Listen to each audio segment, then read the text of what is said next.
Now let's use our slope of the line equation to find the price elasticity of demand at the same point. This is going to be much simpler than the calculation we've just done, which is kind of the whole point of using the formula that has the slope of the line.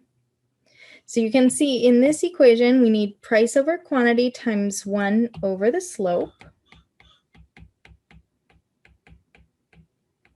And this price and quantity, this is the point at which you'd like to find elasticity.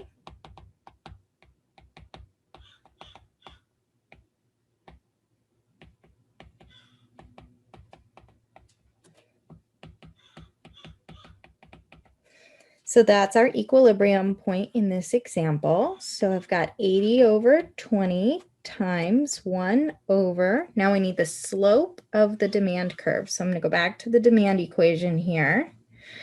And the number that is the slope, that's the -2. -2. So now I've got 80 divided by, I'm cross multiply, right? -40. And again, I get -2 for the price elasticity of demand. So you can see that the percent change formula and the slope formula should give you the same answer. The percent change formula will be easier to use when you are given 2 points, as in the first example. The slope formula will be easier to use when you are given the equation for the demand curve. All right, so let's finish up here by answering a few more questions. At the equilibrium point, is demand elastic, inelastic, or unit elastic? Well, -2 is bigger in magnitude than 1, so I know that demand at this point is elastic. That means that when there's a price change, consumers will respond a lot by decreasing or increasing quantity according to the change in price. The next question relates this to total revenue. If supply increases, will total revenue increase or decrease? That's kind of a tricky question because we have to think through multiple steps of the problem. First, if supply increases, what happens to price and quantity? And second, which of those changes will be bigger based on elasticity? Then we can conclude how it will affect total revenue.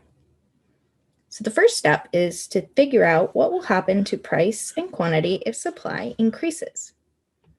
Remember that an increase in supply can be represented by an outward shift of the supply curve.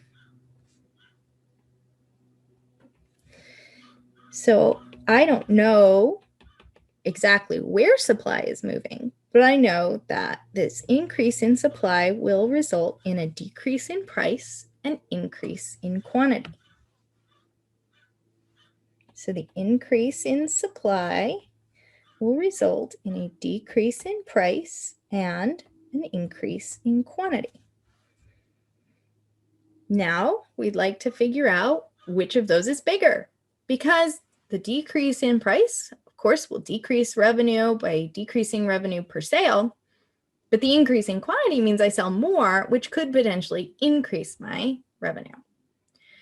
So which is the case in this example? Well, since demand is elastic,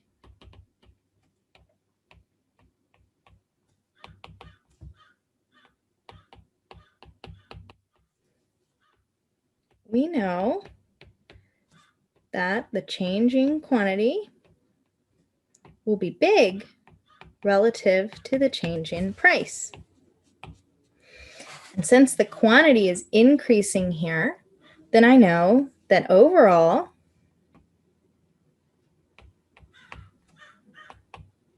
total revenue will increase.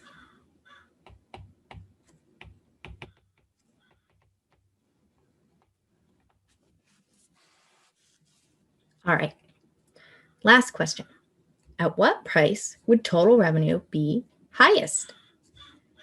Well, if we look back to think about maximum total revenue, you'll remember that occurs at the unit elastic point.